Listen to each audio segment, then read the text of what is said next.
Hi guys, I'm Jace from Workerbee, and today we're going to be taking a look at how holiday pay works for agency workers in the UK.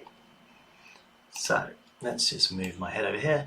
So essentially the way holiday pay works is if you're an agency worker in the UK on a PAYE contract for services, which hopefully you are, then you will be entitled to holiday pay. Your agency may not tell you that, it may not be obvious, it may not be shown on your pay slips, but you will be entitled to holiday pay.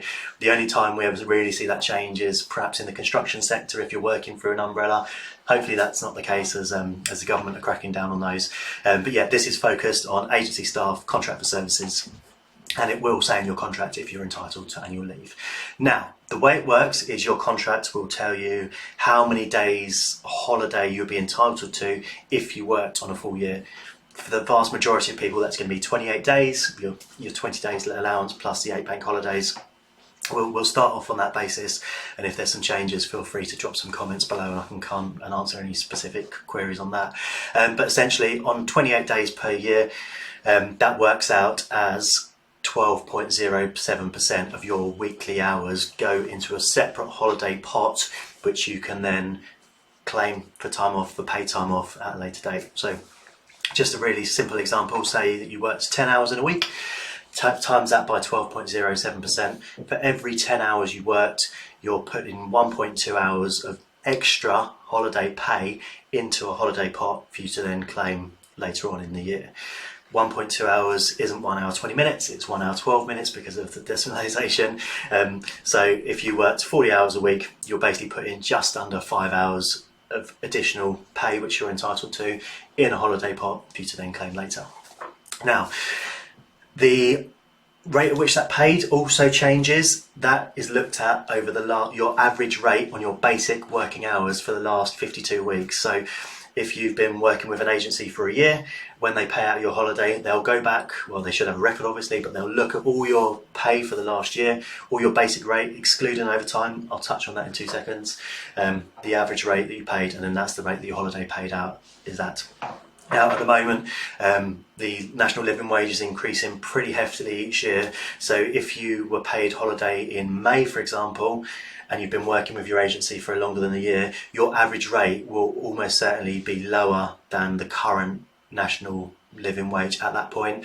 Just for example, for 2024, it's going to be £11.44 an hour compared to £10.42 an hour in 2023. So if you take the average rate over that 52-week block, it's obviously going to be lower than £11.44 an hour, sorry.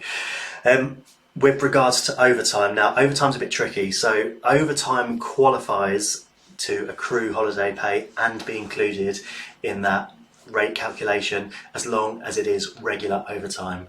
Now, there's no statutory definition for regular, but essentially I'd say if you're looking over a 52-week period, if you're working more than half, if you're working more weeks than you're not doing overtime, then it is going to be regular.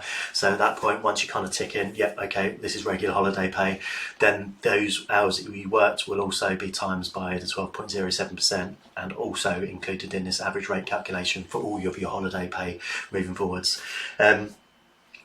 A couple of other things to be aware of is the agency worker regulations. So in the UK, agency workers are entitled to the same pay and benefits as a permanent member of staff doing that same role at that site once they've been there for 12 weeks. So what that essentially means is that if you go to a site X and you're doing the same job as one of their staff that's there, and that person gets 33 days per year holiday allowance, and you start on 28, once you reach that 12-week mark and then you start your 13th week, your holiday allowance will increase from 28 days per year to 33 days per year, and then this percentage will increase as well. So you'll start putting more and more hours into your holiday pot as you work. With the way it essentially works, especially with us, it varies from agency to agency, but what we essentially do, which I think is best practice, is that when we send our pay slips out to our guys every week, it shows on there every single week how much holiday they've got available in their holiday pot. Now, every week they work, that will obviously increase and increase and increase, and they can check it on there to see how much annual leave they've got available to book. We also include a link on our payslip email to our holiday form, which lets them book lets our guys click on the form and book the days they want off. So our process is essentially they'll go to the site, speak to their supervisor, say, can I have next Friday off, or whatever date it may be. Yep, that's okay. They then log onto our payslip, jump onto their payslip, find that link to the holiday form, book it in with us, and it gets paid. Now, we're probably the extreme. I know there's a lot of agencies out there that are not that transparent. They may not even have told you that you're entitled to holiday pay. If that's the case, then you just got to phone them, pick up that phone and say, like, okay, I've been with you guys for however long, how much holiday have I got available, how do I book it? Make sure you get it booked and make sure you get it paid, because you are entitled to it. And I know there's a lot of holiday pay out there that kind of goes unclaimed, which shouldn't be the case, as I'll come on when we talk about P45s. So with P45s, so P45 is the form in the UK that your employer should give you when you leave an employment to show the tax, so show your gross earnings and your tax that you paid for them during that period. Now, the PAYE regulations are a bit kind of fluffy about when this should be done, but essentially, if you haven't worked for an agency for 12 weeks and you haven't been speaking to them about they're still looking for work for you, then they should raise your P45.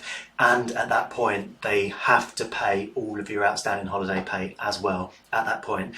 So if you've worked for them for 6 months, never claimed any holiday pay at all, and then they raise your P45, at that point you should get an extra payment for all of that holiday over that 6 months, which could be a fair old chunk of money.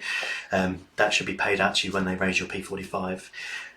Just keep an eye on that and chase up. If you've worked for agencies over the last year, I would strongly recommend that you chase them up for your holiday pay and your P45 if you haven't already received it. Some changes coming in, or depending on when you're watching this, obviously changes as of April 2024. The government are going to be allowing rolled up holiday pay. Now, what this essentially means is it's instead of working each week and earning some holiday pay, which you then put in a pot, so when you take off time later in the year that you can then claim your holiday pay and you get paid for your paid time off. Instead of doing that, the government are now saying it's okay if people want to say, okay, you worked 10 hours this week, here's your pay for that 10 hours, here's your holiday pay it up front, there you go, and then you'll just be cleared down every single week, which is all well and good, except you potentially pay more tax and national insurance depending on your on what you work during the year, and also when you do then take time off later in the year, you won't get any pay for that time off. So we're deciding we're not doing that. We're firm believers in worker welfare. People are entitled to time off. You should take time off to relax, chill, go on holiday, enjoy your time, and you'll get paid for that as and when. So that's just a really brief overview of how holiday pay works in the UK. Essentially though, if you've got any questions, if you work for agencies, just keep on top of this and make sure you speak to them and you've got all the information and you've got all your holiday pay. And if any questions at all, please feel free to drop comments below and I will answer them as and when they appear. Thank you very much for watching. Stay tuned. We will be putting up other videos about how payslips work, about how agency staff work in the UK and on all that good stuff. So yeah, if you enjoyed this, if it's useful, if hopefully you found some money that you haven't got already, then give us a like and yeah, stay tuned for the next one. Take care. Bye bye.